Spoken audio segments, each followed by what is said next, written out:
Hello everyone, welcome to my YouTube channel. आप सभी का स्वागत है। आज मैं आप नई वैकेंसी के बारे में बात करने वाली हूँ। तो इसके बारे में मैं आपको सारी डिटेल्स दूँगी, तो बने रहिए लास्ट तक। चलिए फिर स्टार्ट करते हैं।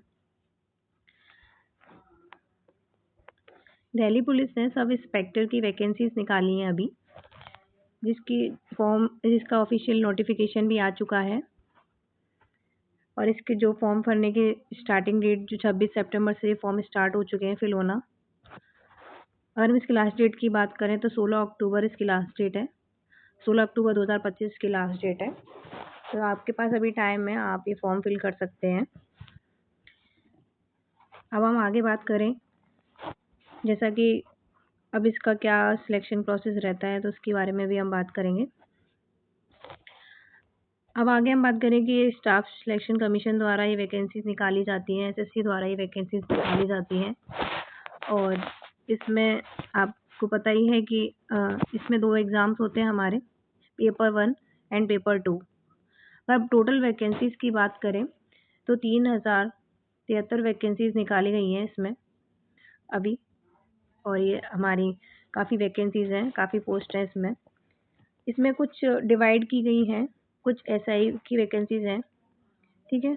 तो अब मैं आपको वन बाई वन स्टेप बताऊंगी, ठीक है। मैंने जैसे आपको बताया कि इसका जो पेपर होता है वो इसमें 2 स्टेज होती है। पहला आपका पेपर 1 होगा, फिर फिजिकल होगा, फिर पेपर 2 होगा, फिर आपका मेडिकल होता है, ठीक है। तो इसमें जो एग्ज़ाम प्रोसेस है वो 2 आपके पेपर होते हैं, ठीक है। अगर हम बात करें कि इसकी सैलरी क्या रहती है, सभी को जानना होता है कि सैलरी का क्या प्रोसेस है। तो इसकी जो सैलरी की स्टार्टिंग होती है वो 35,000 से होती है और आपकी 1 लाख तक भी जाती है, ठीक है। तो 35,000 इसकी सैलरी की स्टार्टिंग है, अप्रॉक्स मान सकते हैं, ठीक है। और ये जॉब की लोकेशन जो है वो दिल्ली में ही होती है, दिल्ली पुलिस द्वारा निकाली जाती है ऑल इंडिया। ऑल इंडिया के लिए इसमें कुछ अदर जो जॉब्स हैं वो फोर्सेस में वो निकाली जाती हैं, बीएसएफ है, सीएपीएफ है, ठीक है। आगे हम बात करते हैं, अगर आपको इसका नोटिफिकेशन चाहिए तो आप मेरे टेलीग्राम में एग्ज़ाम इनसाइड विद अंजलि के साथ जुड़ सकते हैं। वहाँ पे आपको ये पूरा पीडीएफ मिल जाएगा, तो आप 1 बाई 1 स्टेप चेक कर सकते हैं, ठीक है सारे,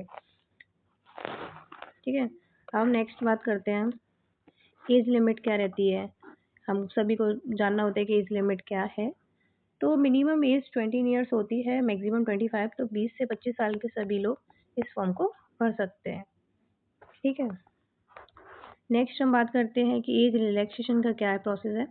तो एज रिलैक्सेशन की बात करें तो एससी और एसटी को 5 साल का एज रिलैक्सेशन दिया जाता है और ओबीसी को 3 साल का एज रिलैक्सेशन है, ठीक है। मैंने सारे पॉइंट इसमें नोट किए हैं, तो आप देख सकते हैं। नेक्स्ट हम बात करते हैं कि वैकेंसीज कैसे निकाली गई, किस कैटेगरी में कितनी वैकेंसीज हैं, टोटल कितनी वैकेंसीज है, उसकी भी हम बात करेंगे।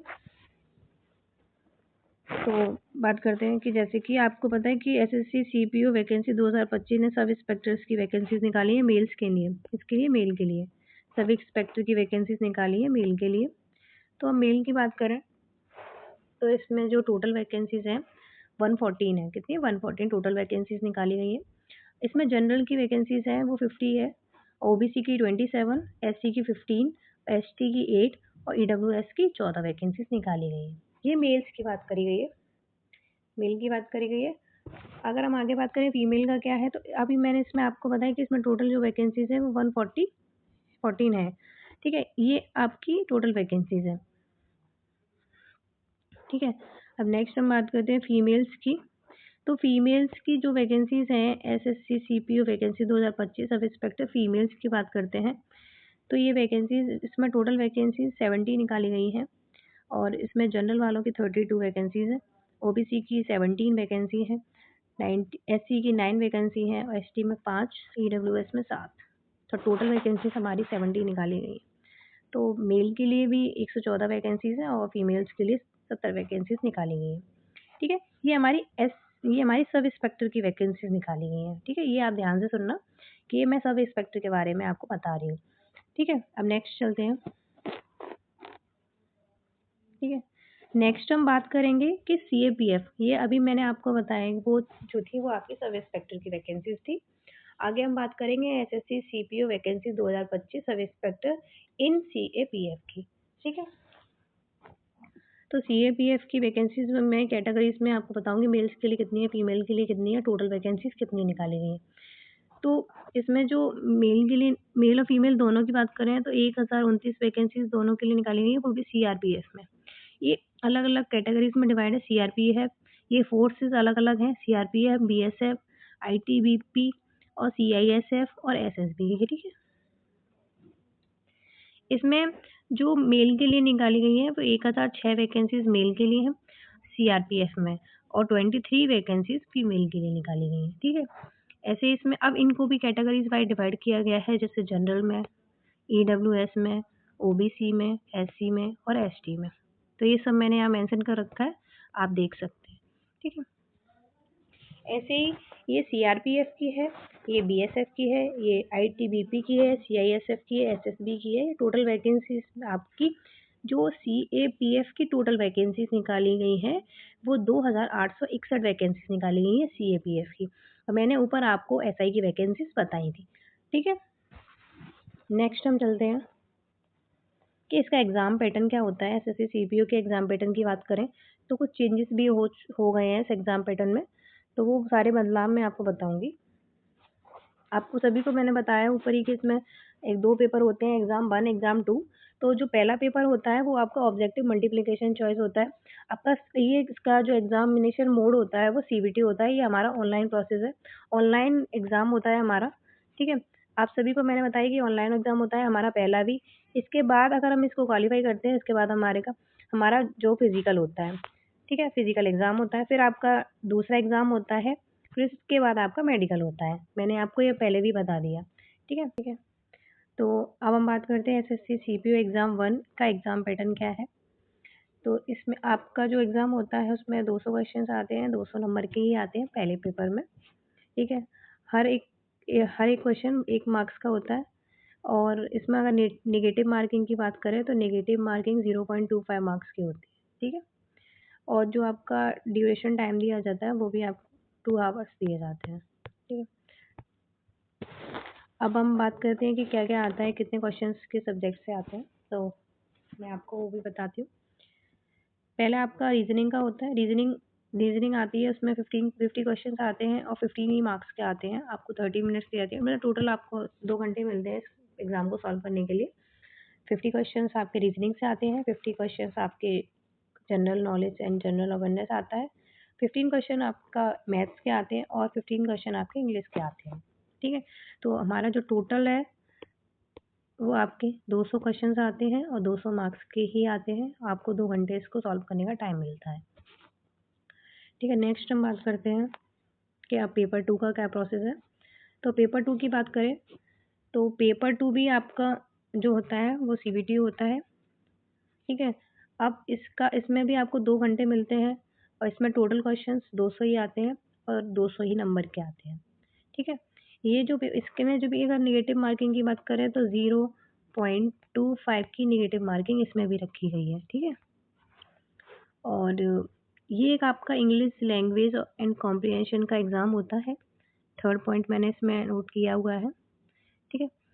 अब ये जो सब्जेक्ट, ये सेकंड एग्ज़ाम होता है आपका, वो इंग्लिश लैंग्वेज एंड कॉम्प्रिहेंशन का होता है। इसमें भी आपके 200 क्वेश्चंस आते हैं, 200 मार्क्स के आते हैं। आपको 2 घंटे से सॉल्व करने का टाइम मिलता है, ठीक है। ये भी मैंने यहाँ मेंशन कर दिया है।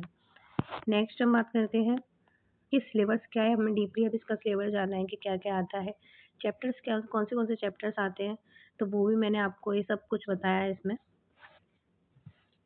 तो हम बात करें कि रीजनिंग में क्या-क्या आता है, तो इसमें मैंने रीजनिंग के सारे सब्जेक्ट इंक्लूड कर रखे हैं। आपका इसमें ब्लड रिलेशन मेन जो सभी आता है, सभी के क्वेश्चंस आते हैं। 15 क्वेश्चन जो आपके आते हैं वो सारे इन चैप्टर्स में से 15 क्वेश्चंस आते हैं।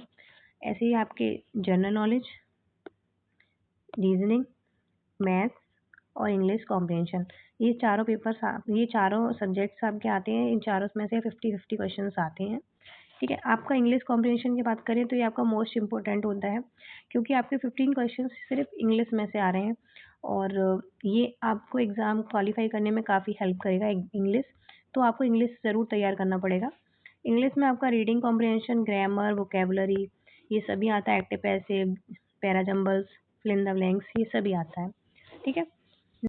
नेक्स्ट हम बात करते हैं पेपर 2 का सिलेबस क्या है। मैंने अभी आपको पेपर 1 का सिलेबस बताया। पेपर 2 की सिलेबस की बात करें तो वो आपका इंग्लिश लैंग्वेज का ही पेपर होता है और उसमें आपके fill in the blanks, vocabulary और spellings, grammar, sentence structure, synonyms, antonyms, ये इडियम फ्रेजेस, कॉम्प्रिहेंशन ये सभी आता है। ठीक है? नेक्स्ट हम बात करते हैं अब इसका फिजिकल स्टैंडर्ड क्या रहता है। तो फिजिकल स्टैंडर्ड की बात करें तो आपको इसमें बता दिया गया है कि कैटेगरीज वाइज मेल की आप अगर आप एग्ज़ाम आप क्वालिफाई कर लेते हैं उसके बाद आपका फिजिकल होता है। तो फिजिकल में आपको बताया गया है कि मेल्स के लिए मेल की हाइट जो है 170 होनी चाहिए और फीमेल के लिए 157 सेंटीमीटर हाइट होनी चाहिए। ठीक है? चेस्ट वगैरह सब इसमें मैं लिख दिया है मैंने, आप देख सकते हैं। तो ये सब मैंने आप सभी को बता दी, सारी इन्फॉर्मेशन मैंने आपको दे दी इसके एग्ज़ाम के बारे में। कहीं भी डाउट है तो आप मेरे को कमेंट करके पूछ सकते हैं।